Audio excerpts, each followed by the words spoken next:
South India shopping mall, the wedding Mantra, సరికొత్త wedding collection, South India shopping mall. Big breaking చూస్తున్నారు. అమెరికాలో కల్లోలం కనిపిస్తుంది. ముఖ్యంగా కాలిఫోర్నియాకి నిప్పంటించారా అనిపిస్తుంది అక్కడి దృశ్యాల్ని, అక్కడి నిరసనల్ని చూస్తూ ఉంటే. కాలిఫోర్నియాతో పాటు ఇప్పుడు ఈ నిరసనలు మిగతా రాష్ట్రాలకు కూడా విస్తరిస్తున్నాయి. న్యూయార్క్, శాన్ ఫ్రాన్సిస్కో, చాలా చోట్లకి మిగతా రాష్ట్రాల్లో కూడా ఈ అక్రమ నిర్వాసితుల లేకపోతే అక్రమ వలసదారుల నిరసనలు కనిపిస్తున్నాయి. వాళ్ళని అదుపు చేయడానికి పోలీసు బలగాలు, భద్రతా బలగాలు, అట్లాగే నేషనల్ బలగాలు కూడా రంగంలోకి దిగాయి. కాలిఫోర్నియాలో సిచ్యువేషన్ చాలా హారిబుల్గా ఉంది. అక్కడ మనం చూస్తుండొచ్చు కొన్ని చోట్ల ఈ ఇష్యూస్ని రిపోర్ట్ చేస్తున్న రిపోర్టర్ల పైన కూడా అక్కడి భద్రతా బలగాలు కావచ్చు లేకపోతే పోలీసులు కావచ్చు రబ్బర్ బుల్లెట్లతో కాల్పులు జరిగిన సంఘటనలు కనిపిస్తున్నాయి. అక్కడ మనుషులు రాత్రిపూట కూడా, నేను అర్ధరాత్రి కూడా ఈ నిరసన ప్రదర్శనలు కనిపిస్తున్నాయి. ట్రంప్ నిర్ణయానికి వ్యతిరేకంగా అక్రమ వలసదారుల్ని అమెరికా నుంచి బయటకు పంపేయాలనే నిర్ణయంతో ఉన్నారు ట్రంప్. ఈ విషయంపై 2-3 రోజుల క్రితం ఒక కీలక నిర్ణయం తీసుకున్నారు.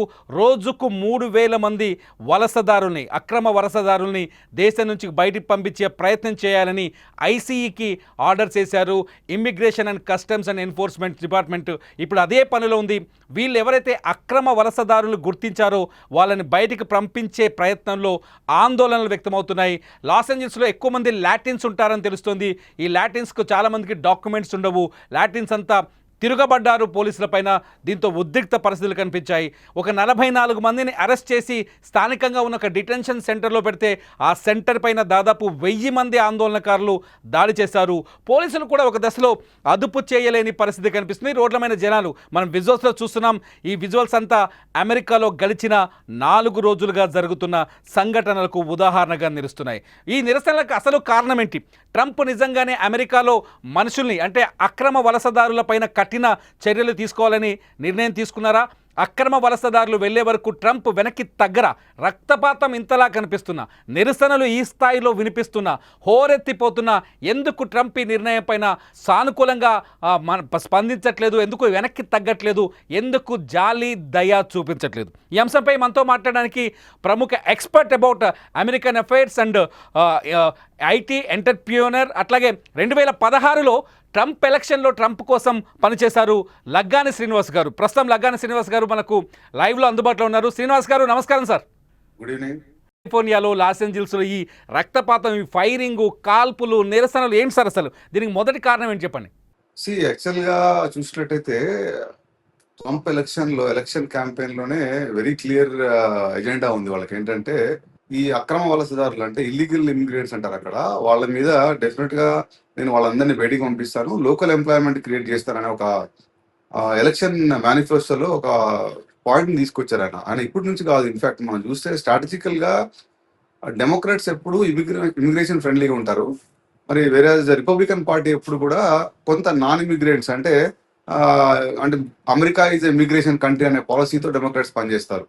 మరి రిపబ్లికన్స్ మాత్రం ఎప్పుడు కూడా లోకల్ ఫీలింగ్, అంటే రీజనల్ రెడ్ టేపిజం లాగా తీసుకొచ్చి అక్కడ ఎప్పుడు కూడా వాళ్ళు లోకల్ ఎంప్లాయ్మెంట్, లోకల్ ఇష్యూస్ మీద లోకల్ పీపుల్ని ఎక్కువ అలైన్ చేసి వాళ్ళు ఎలక్షన్ ఫైట్ చేస్తారు. మరి ఈసారి కూడా ట్రంప్ ఎలక్షన్ మేనిఫెస్టోలో వెరీ క్లియర్ ఎజెండా ఉంది. ఏంటంటే దేశంలో ఉన్నటువంటి అక్రమ వలసదారులందరినీ కూడా నేను బయటికి పంపిస్తాను, అండ్ నా ఎకానమీ స్ట్రెంత్ చేస్తాను, at the same time local employment create చేస్తాను అనే అంశం మీద ఆయన ఎలక్షన్ కొట్లాడాడు ఈసారి. మరి మనం చూసినట్టయితే లాస్ట్, అంటే ఈ టర్మ్ కంటే ముందు టర్మ్ 2016లో కూడా సేమ్ పాలసీ తీసుకొచ్చాడు. కానీ అప్పుడు ఇంత టఫ్ గా ఆయన యాక్ట్ చేయలేదు. అప్పుడు చెప్పినప్పటికి కూడా కొంత చేయలేదు. అది దాని తర్వాత మళ్ళీ ఎలక్షన్లు ఓడిపోవడానికి అది వన్ ఆఫ్ ద రీజన్స్ అని కూడా అక్కడ ఎలక్షన్ అనలిస్టులు చెప్పడం జరిగింది. మరి సో ఇవన్నిటిని చూసుకున్నట్టయితే ఈసారి వెరీ క్లియర్ గా వచ్చినప్పటి నుంచి కూడా ముఖ్యంగా మన స్టూడెంట్స్ మీద కూడా చాలా, అంటే ఉక్కుపాదం లాగా మోపి ఆయన చేస్తున్నాడు. అంటే అమెరికా ఏమైపోయిందంటే ఒకప్పుడు ఒక 20-25 విద్యార్థిని పైన కూడా ఒక విద్యార్థి పైన కూడా బేడీలు వేసి అది చేయడం అంతా నిజంగానే చూస్తున్న బాధేసింది. అంటే ఇప్పుడు యాక్చువల్ కూడా దీనికి ఒక నాణానికి 2 కోణాలు ఉన్నట్టు మనం ఈ ఇష్యూ చూసినట్టయితే ఒకప్పుడు ఒక 20-25 ఇయర్స్ ప్రాబ్లీ మన Y2K ప్రాబ్లం కంటే ముందు, 2000 కంటే ముందు చూసినట్టయితే కన్నా, or prior to that another 2 decades ముందు చూస్తే అమెరికా అనేది ఒక, అంటే రియల్లీ ఒక హైలీ టాలెంటెడ్ పీపుల్ కి ఒక ప్లేస్ గా ఉండేది. అంటే వరల్డ్ లో ఉన్న మొత్తం టాలెంటెడ్ పీపుల్ ని మొత్తం అక్కడికి ఇన్వైట్ చేసి అక్కడ నుంచి ఇన్వెన్షన్స్ కానీ తర్వాత ఏదున్నా కానీ అంటే వాళ్ళు వరల్డ్ లీడ్ చేద్దామనే ఒక ఉద్దేశంతో ఆ ఇమిగ్రేషన్ పాలసీని వాళ్ళు తీసుకొచ్చారు. That's how the green card వచ్చింది. దాని తర్వాత గోల్డెన్ వీసా రూల్ కానీ అవన్నీ ఏవైతే వచ్చినాయి అవన్నీ. సో రాను రాను ఏమైందంటే అక్కడ ఈ ఎడ్యుకేషన్ పాలసీస్ కూడా అదొక కమర్షియల్ ఓరియంటెడ్ గా తయారైపోయి ఇక్కడ ఆపర్చునిటీ ఏమి లేనోడికి అక్కడ అమెరికాలో ఒక ఆప్షన్ లాగా అదొక సోషల్ స్టిగ్మా లాగా అయిపోయి అక్కడికి వెళ్ళిపోయి అక్కడ క్వాలిటీ కూడా తగ్గింది కొంచెం. సో దీనివల్ల ఏమైందంటే అక్కడ కూడా లోకల్ ఎంప్లాయ్మెంట్ లో కొంత క్వాలిటీ పీపుల్ దొరకకపోవడము, ఆల్దో అక్కడ యూనివర్సిటీస్ ఎడ్యుకేషన్ అయిపోయినాక కూడా సో ఈ ఏమంటారంటే క్రీమీ లేయర్ పోయి non creamy layer and below average people కూడా అక్కడ యూనివర్సిటీలో చదువుకోవడం వల్ల కొంత కన్ఫ్యూజన్ వాతావరణం, కొంత అంబిగ్విటీ, కొంత క్లారిటీ లేని వాతావరణం క్రియేట్ చేయబడదు అక్కడ. సో మీరు చెప్తున్నట్టు ఒక ట్రంప్ లోకల్ ఎంప్లాయ్మెంట్ క్రియేట్ చేయాలని ఆలోచన ఉన్నారు, అమెరికా ఫస్ట్ అనే విధానంతో ఉన్నారు. ఎందుకు సార్ డెమోక్రాట్స్ ఎందుకు వీళ్ళకి దగ్గరగా ఉంటారు ఎవరి ఇమిగ్రేట్స్ కి? Every political party has a specific agenda, right? Political parties, for example, if you take in India itself, left agenda కి రైట్ ఎజెండాకి తేడా ఉంటుంది. మన లెఫ్ట్ పార్టీస్కి ఒక ఎజెండా ఉంటుంది, అట్లనే మన దగ్గర బీజేపీ పార్టీకి ఒక ఎజెండా ఉంటుంది, కాంగ్రెస్ పార్టీకి ఒక ఎజెండా ఉంటుంది. సో వాళ్ళ విధానాలు, వాళ్ళ అంశాలు తీసుకునే విధానం లాగే అక్కడ కూడా యుఎస్ లో కూడా Democratic party is always we are immigration country అంటారు. ఓటు హక్కు ఉందా? వీళ్ళని వాడుకునే అవకాశం ఉంటుందా? కాదు, అట్లా అంటే వీళ్ళకి ఓటు హక్కు ఉండదు. కానీ వాళ్ళు ఏంటంటే వీళ్ళని ఒక ఎరగా చూపెట్టి అక్కడ ఉన్నటువంటి లోకల్ పీపుల్ ని వీళ్ళు పోలరైజ్ చేస్తారు. అంటే లోకల్ పీపుల్ కి ఎట్లా ఉందంటే ఫీలింగ్, ఎస్పెషల్లీ కోవిడ్ తర్వాత, అంటే కోవిడ్ టైంలో the way the Democrats handle the entire thing, అవన్నీ చూసినాక కొంత లోకల్ పీపుల్ కి మా ఎంప్లాయ్మెంట్ ఆపర్చునిటీస్ పోతున్నాయి ఇక్కడ అనే ఫీలింగ్ బాగా కలిగింది. దాన్ని మొన్న ఎలక్షన్ లో ట్రంప్ వెరీ ఎఫెక్టివ్ గా క్యాచ్ చేయగలిగాడు. సో ఈ అంశాలన్నింటినీ ఆయన చేయాలి అనుకుంటే యాక్చువల్ గా so he wanted to show the people that I'm tough president, I'm very tough president అని చూపెడదాం అనుకుంటాడు. ఆ అంశంలో భాగంగానే ఆయన తీసుకున్న నిర్ణయాలు కానీ అవి కానీ మనకు కనబడుతున్నాయి. అయితే అంత టఫ్ గా నిజంగా యాక్ట్ చేయాల్సిన అవసరం లేదు. మొన్న చూస్తే మనం ఎగ్జాంపుల్ హార్వర్డ్ యూనివర్సిటీలో కూడా the way he was cracking down the అంటే బయట విదేశాల నుంచి వచ్చిన వాళ్ళు యాంటీ అమెరికన్ స్లోగన్స్ ఇచ్చిన, యాంటీ మాట్లాడినా కానీ వాళ్ళని ఏమంటే డిబార్ చేయమని చెప్పి ఆర్డర్స్ ఇవ్వటము. So he is acting very very tough, చాలా టఫ్ ప్రెసిడెంట్ గా అంటే నేను ఉన్నట్టు చూపెడుతున్నాడు ప్రపంచానికి, అక్కడ అమెరికాకి. సో అందులో భాగంగానే ఆ స్ట్రాటజీలోనే ఇంత కియాస్ ఏర్పడుతున్నట్టు కనపడుతుంది. మనం చూసినట్టయితే ఇప్పుడు కాలిఫోర్నియాలో గవర్నర్ యాక్చువల్ గా he is directly opposing Trump. So అక్కడ ఇష్యూ కూడా వాతావరణం యాక్చువల్గా చాలా గందరగోళంగా ఉంది. ఇంత గందరగోళం మధ్య ఇది ఎక్కడికి దారి తీస్తుంది అనేది కూడా ఇప్పుడు మనం చెప్పలేము. ఎందుకంటే ఈ సిచ్యువేషన్ ని యాంటీ అంటే ఏమంటాం మనం, ఫోర్సెస్ ఉంటాయి కదా యాంటీ సొసైటీలో, కొన్ని శక్తులు ఉంటాయి, వాళ్ళు కూడా దీని అడ్వాంటేజ్ గా తీసుకుంటారు. తీసుకొని వాళ్ళు కూడా అక్కడ ఇన్స్టెబిలిటీ క్రియేట్ చేసేటువంటి అవకాశం ఉంది. సో కొత్త వాతావరణం అయితే డెఫినెట్ గా గందరగోళంగానే కనబడుతుంది. మరి ఆర్మీ కూడా దిగింది. ఒక్క విషయం తీసుకోవచ్చు ఇక్కడ ఒకసారి, పర్లేదు అంటే ఒక చోట కావచ్చు, రెండు చోట కాలిఫోర్నియా కావచ్చు, లేకపోతే లాస్ ఏంజల్స్ కావచ్చు, లాస్ ఏంజల్స్లో పారామౌంట్ కావచ్చు, ఈ ఏరియాలో డెమోక్రాట్స్ కొంచెం ప్రభావితం చూపించే అవకాశం ఉంది కాబట్టి ఇక్కడ నిరసన ఉండొచ్చు. ఇది అట్లాంటాకు పాకింది, శాన్ ఫ్రాన్సిస్కోకు పాకింది, న్యూయార్క్కు పాకింది. ఇంత చూస్తూ ఉంటే ట్రంప్కు వ్యతిరేక ఆందోళన పెరిగినట్టు అనిపించట్లేదా? పాలిటిక్స్ ఎక్కడైనా సరే ఒకటే ఉంటుందండి. మనం చూస్తే across the globe it is same scenario. ఇక్కడ ఇండియాలో ఎట్లయితే ఒక స్టేట్ లో ఒక పర్టికులర్ పార్టీ రూలింగ్ లో ఉన్నప్పటికీ కూడా ఏదైనా అంశంలో ఒకసారి ఆందోళన వ్యతిరేకత వచ్చినప్పుడు అక్కడ ప్రజలు డెఫినెట్ గా రోడ్ల మీదకి వస్తారు, దాని మీద ఆందోళన చేస్తారు, దాని గురించి వాళ్ళ భావ ప్రకటన వ్యక్తపరుస్తారు. మీకు అమెరికాలో యాక్చువల్ గా ఈ భావ ప్రకటన అనేది చాలా ఎక్కువ ఉంటుంది. అంటే చాలా మందికి తెలియదు ఎట్లా ఉంటుంది అంటే, ఇప్పుడు ఒక పార్టీ అక్కడ సమావేశం పెట్టుకున్నప్పుడు, for example let us say Republican party Trump వచ్చి ఒక సమావేశం పెట్టుకున్నాడు అనుకోండి, అక్కడికి డెమోక్రాటిక్ పార్టీ కార్యకర్తలు కూడా వస్తారు, వచ్చి అక్కడ నిలబడి వాళ్ళ అంశాన్ని కూడా వాళ్ళు ఒక ప్లకార్డ్ పట్టుకోనో లేకపోతే బ్యానర్ పట్టుకోనో వాళ్ళు ప్రదర్శిస్తారు. అంటే అంత భావ ప్రకటన స్వేచ్ఛ ఉంటుంది ఆ కంట్రీలో. సో అందుకని అక్కడ నిరసనలు అనేది చాలా ఫైరింగ్ స్వేచ్ఛ కూడా ఉంది కదా సార్, ఫైరింగ్ స్వేచ్ఛ కూడా ఉంది కదా. అంటే అది ఫైరింగ్ స్వేచ్ఛ అంటే అక్కడ భావ ప్రకటన స్వేచ్ఛ అనేది చాలా ఎక్కువ ఉంటుంది. అంటే మనం కెన్ యూ ఇమాజిన్ మన దగ్గర ఇప్పుడు ఫర్ ఎగ్జాంపుల్ ఒక పార్టీ మీటింగ్ పెట్టుకున్నప్పుడు ఇంకో పార్టీ కార్యకర్తలు అక్కడికి వచ్చి అక్కడ ప్లే కార్డులు పట్టుకొని నిరసన తెలియజేసే భావ స్వేచ్ఛ ప్రకటన మన దగ్గర ఉంటుందా? అంటే మనం ఇమాజిన్ కూడా చేయలేము కదా. ఒళ్ళు హూనం చేసేస్తారు మన దగ్గర. సో మరి అక్కడ మాత్రం అమెరికాలో మాత్రం ఆ కల్చర్ డిఫరెంట్ గా ఉంటది. అంటే మీరు ఆ పార్టీ ఆ, కార్యక్రమానికి సభకి వెళ్తూనే ఉంటారు. బయట గేట్ దగ్గర వేరే అదర్ పార్టీ పీపుల్ వాళ్ళు ప్లకార్డ్స్ పట్టుకొని వాళ్ళు యాంటీ ఆ లీడర్ కి యాంటీగా బ్యానర్స్ పట్టుకొని నిలబడతారు. అంటే దట్స్ దేర్ కల్చర్. ఆ కల్చర్ లో ఉంది అక్కడ అట్లా.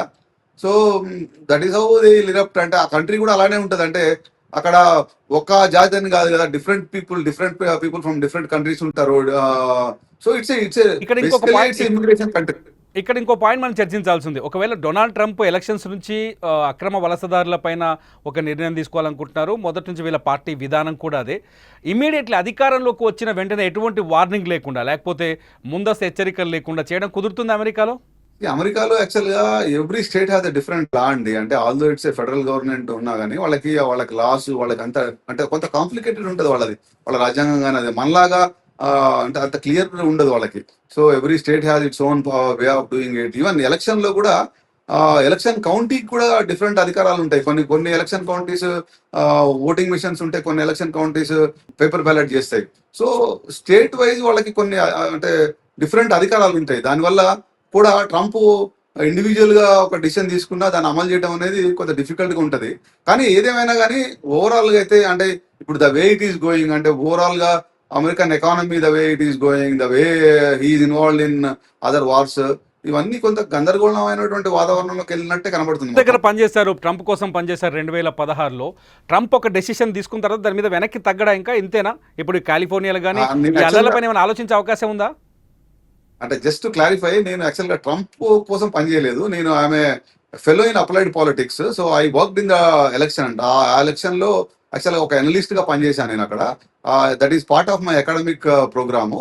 అయితే అప్పుడు ఆ 2016 లో జరిగినటువంటి ఎలక్షన్ లో అందరూ కూడా, మీకు గుర్తుందో లేదో, వరల్డ్ మీడియా మొత్తం కూడా హిల్లరీ క్లింటన్ అద్భుతంగా విజయం సాధించబోతుంది, ట్రంప్ అనేవాడు ఒక జోకర్, తర్వాత డొనాల్డ్ ట్రంప్ అసలు ఎట్టి పరిస్థితుల్లో గెలవరు, ఆయన రిపబ్లికన్ పార్టీ అనవసరంగా తీసుకొచ్చింది ఎలక్షన్ కి అనేటువంటి ఒక నినాదాన్ని తీసుకొచ్చి వరల్డ్ మీడియా మొత్తం కూడా హిల్లరీ క్లింటన్ గెలుస్తుందని చెప్పారు.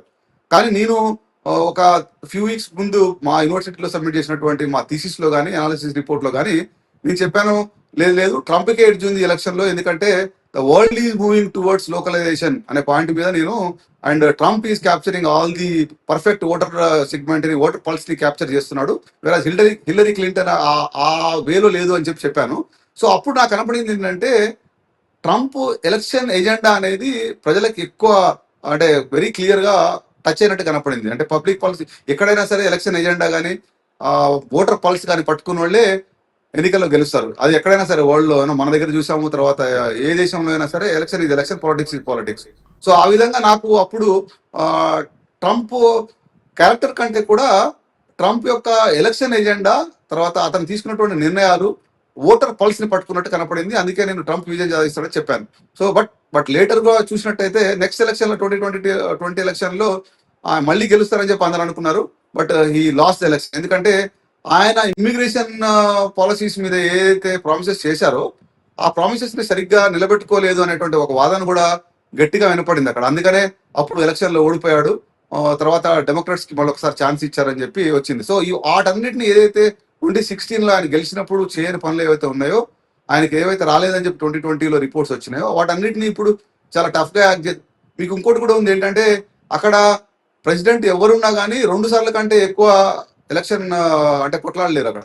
సో అక్కడ ఓన్లీ 2 times వాళ్ళకి ఛాన్స్ ఉంటుంది. మనం చూసాం one of the great presidents మన ఎరాలో చూసాము, ఒబామా 2 terms అయ్యాడు. తర్వాత సో హీ హాస్ టు అంటే వాళ్ళ రాజ్యాంగంలో 2 సార్ల కంటే ఎక్కువ ఛాన్స్ లేదు. సో ఇది వాట్ ఎవర్ ఈ డస్, అంటే ఏం చేసినా కానీ Trump this is the last election for him. అంటే ఇంకొక 3 years టర్మే ఉంటుంది ఆయనకి. కాబట్టి ఆయన ముద్రని ఒక అమెరికా చరిత్రలో, హిస్టరీలో పెట్టుకోవాలి అన్నటువంటి ఒక ప్లాన్ తో, స్ట్రాటజీతో ముందుకెళ్తున్నట్టు కనపడింది. అంటే అక్కడ పీపుల్ కి మంచి చేయడంతో పాటు ఇలీగల్ ఇమిగ్రెంట్స్ అనేది ఒక సమస్య. నిజంగానే కూడా ఇలీగల్ ఇమిగ్రెంట్స్ అనేది ఒక ఛాలెంజ్ అక్కడ. అంటే ఏ కంట్రీకైనా ఉంది. ఇప్పుడు మనకు ఇల్లీగల్ ఇమిగ్రెంట్స్ తో వచ్చే ముఖ్యంగా, అంటే మీరు అక్కడ స్టడీ చేశారు కాబట్టి చెప్తున్నాను, ఈ ఇల్లీగల్ ఇమిగ్రెంట్స్ తో వచ్చే అసలు కష్టమైన పరిస్థితులు ఏంటి సార్? ఎటువంటి సమస్యలు వస్తాయి వీళ్ళ ద్వారా? అసలు ఇష్యూస్ ఏంటి వీళ్ళ ద్వారా? ఎకనామిక్ అంటే ఎంప్లాయ్మెంట్ ఇదంతా వదిలేస్తే. అంటే ఇల్లీగల్ ఇమిగ్రెంట్స్ అంటే ఇప్పుడు చూడండి, వాళ్ళు ఏం చేస్తున్నారో తెలియదు. వాళ్ళు అంటే సొసైటీలో ఎకానమీ డీస్టెబిలైజేషన్ అవుతుంది. తర్వాత వాళ్ళతో శాంతి భద్రతలకు ముప్పు ఉంటది. వాళ్ళ వల్ల అక్కడ లోకల్ అంటే ఇప్పుడు చాలా కొన్ని అనార్గనైజ్డ్ సెక్టర్లో ఏవైతే ఉంటాయో అది మొత్తం డిస్టర్బ్ చేస్తారు. ఇప్పుడు కంట్రీలో ఉన్నప్పుడు మనకి ఇప్పుడు మీ దగ్గరే ఉన్నారండి, మీ దగ్గర ఎంప్లాయీస్ ఎంతమంది ఉన్నారో మీకే తెలియాలి ఎగ్జాక్ట్. అంటే ఏదైనా సరే ఆర్గనైజ్డ్ వేలో ఉంటే కానీ ఈజీ ఉంటుంది కదా. సో ఇట్లా ఇల్లీగల్ ఇమిగ్రెంట్స్ అనార్గనైజ్డ్ వేలో ఉండటం వల్ల కంట్రీకి నష్టమే. ఎందుకంటే యాంటీ సోషల్ ఎలిమెంట్స్ గా తయారయ్యే ముప్పు ఉంటుంది.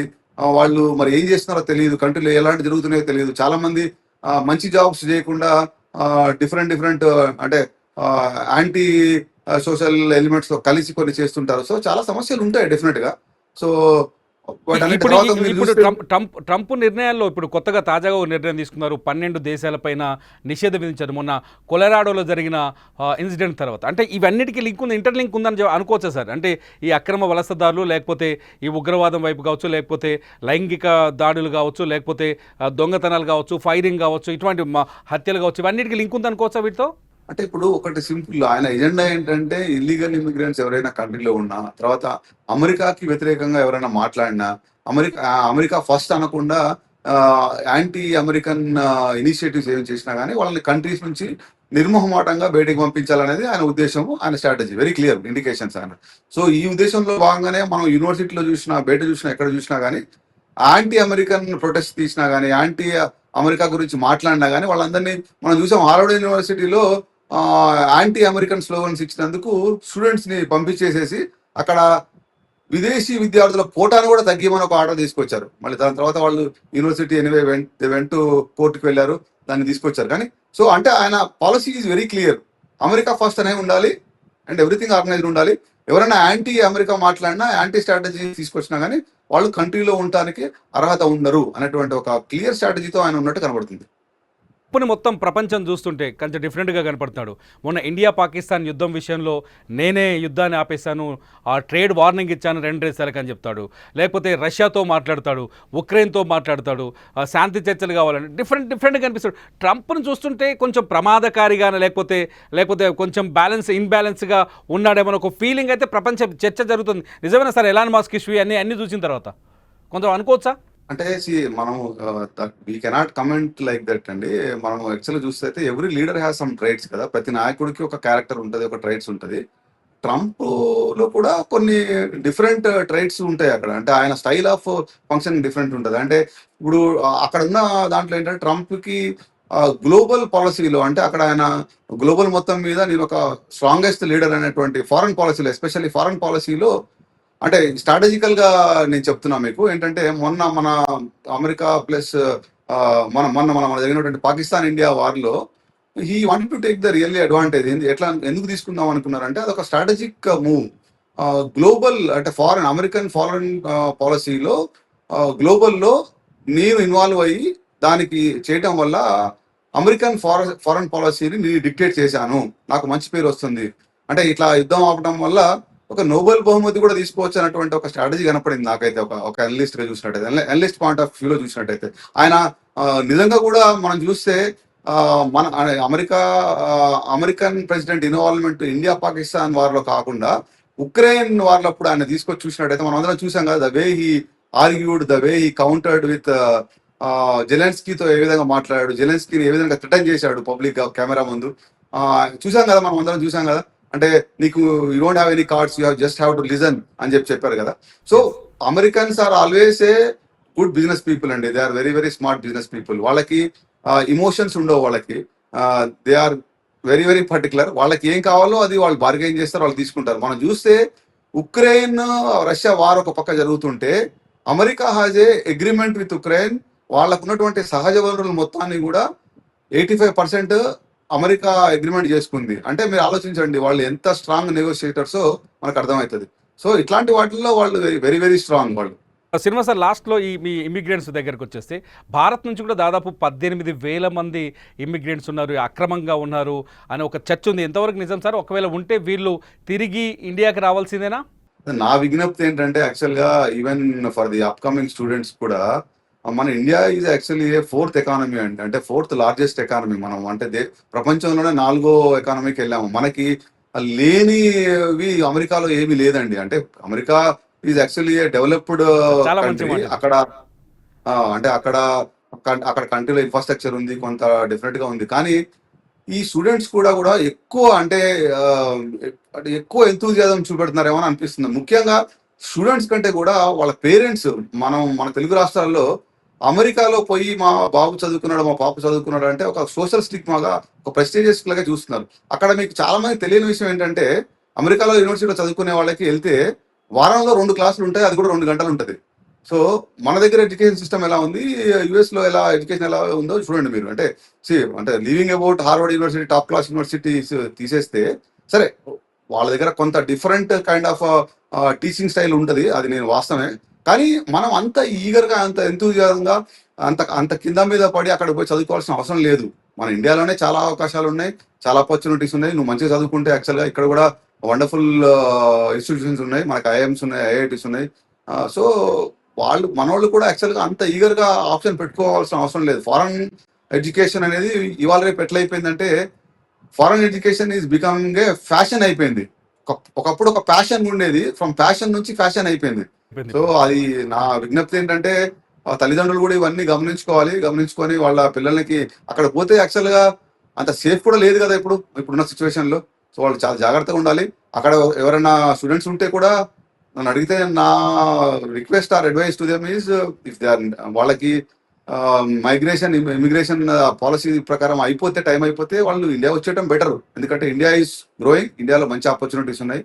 తర్వాత మళ్ళీ ఇమిగ్రేషన్ రూల్స్ ప్రకారం ఏదైతే వాళ్ళ పాలసీస్ ప్రకారం వాళ్ళు అప్లై చేసుకొని వాళ్ళకి ఛాన్స్ దొరికినప్పుడు అక్కడికి వెళ్ళేటువంటి అవకాశం ఎప్పుడు ఉంటుంది. Thank you sir, thank you so much. మీ విలువైన సమయాన్ని మాకు మా సుమన్ టీవీ ప్రేక్షకుల కోసం కేటాయించినందుకు చాలా మంచి విషయాల్ని మాకు అందించారు. Thank you so much sir. ఇది ఇప్పటికైతే ట్రంప్ ఈ అక్రమ వలసదారులపైన వెనక్కి తగ్గే పరిస్థితి అయితే కనిపించట్లేదు.